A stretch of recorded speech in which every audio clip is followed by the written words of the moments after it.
Hi friends, ఈరోజు మనం నల్ల కారం చేసుకుందాం అండి. ఎలా చేయాలి ఏంటి అనేది ప్రాసెస్లోకి వెళ్ళిపోదామా? హాయ్ ఫ్రెండ్స్, నేను మీ శృతిస్ మంత్రాకి స్వాగతం అండి. ఈరోజు మనం వెల్లుల్లి కారం చేసుకుందాము. నల్ల కారం అంటారు కదా. ఎలాగా చేయాలి అంటే ఎండుమిర్చి తీసుకున్నానండి, ఒక 20 మిర్చి ఉన్నాయి. ఇది పెద్ద వెల్లుల్లి ఒలిసి పెట్టుకున్నానండి. నేను పొట్టు తీయకుండానే చేస్తాను దీన్ని. ఒకటి పెట్టేసుకున్నానండి. స్టవ్ ఆన్ చేశాను, లో ఫ్లేమ్లో పెట్టాను. శనగపప్పు వేస్తున్నాను, టూ టేబుల్ స్పూన్స్ వేస్తున్నాను. మిక్స్ చేద్దామండి.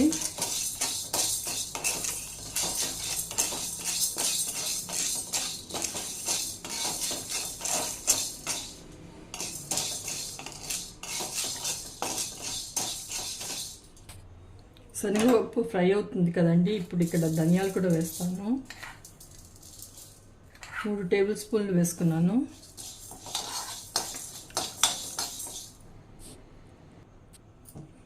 జీలకర్ర కూడా వేస్తున్నానండి. 1 టేబుల్ స్పూన్ వేసుకున్నాను జీలకర్ర. ఫ్రై చేద్దాం ఇవి. ప్లీజ్ అండి, లైక్ చేయండి, షేర్ చేయండి, సబ్స్క్రైబ్ చేయండి అండి నా ఛానల్ని.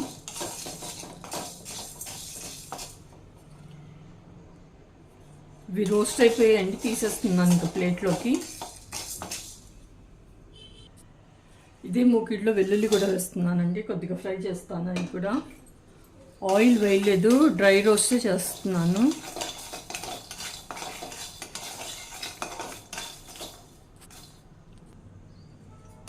కొంచెం కొద్దిసేపు ఫ్రై చేశాను కదా, ఇప్పుడు తీసేస్తానండి. ఇవి కూడా ఎండుమిర్చి కూడా వేసేస్తున్నాను.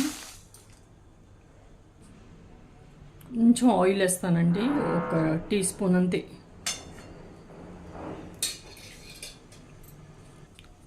ఫ్రై చేద్దాం. ఇప్పుడు మీరు కారం ఎంత తింటారో దాన్ని బట్టి వేసుకోండి. ఇక్కడ ఒక 20 ఉన్నాయండి ఇవి ఎండుమిర్చి.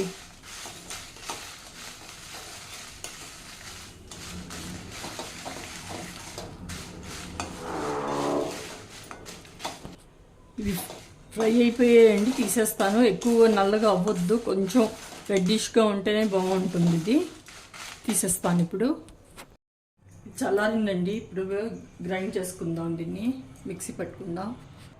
ఇక్కడ నేను చింతపండు కూడా పెట్టానండి కొంచెం.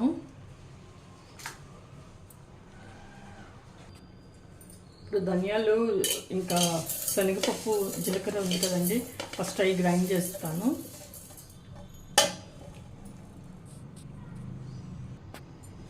ఇది శనగపప్పు, ధనియాలు, జీలకర్ర గ్రైండ్ చేసుకున్నాను కదండి. ఇప్పుడు చింతపండు ఇంకా ఎండుమిర్చి వేసేస్తున్నాను. అలాగే వెల్లుల్లి కూడా వేస్తాను. ఇవన్నీ కూడా వేసి గ్రైండ్ చేసుకుందాం. ఉప్పు వేయలేదండి, ఉప్పు కూడా వేస్తాను. ఉప్పు వేసుకుందాం. అయిపోయిందండి కారపొడి. సో ఎంతో టేస్టీగా ఉండి నల్ల కారపొడి రెడీ అయిపోయిందండి. అంతే అండి, అందరూ తప్పకుండా ట్రై చేయండి. ఎలా కుదిరిందో చెప్పండి. Thank you.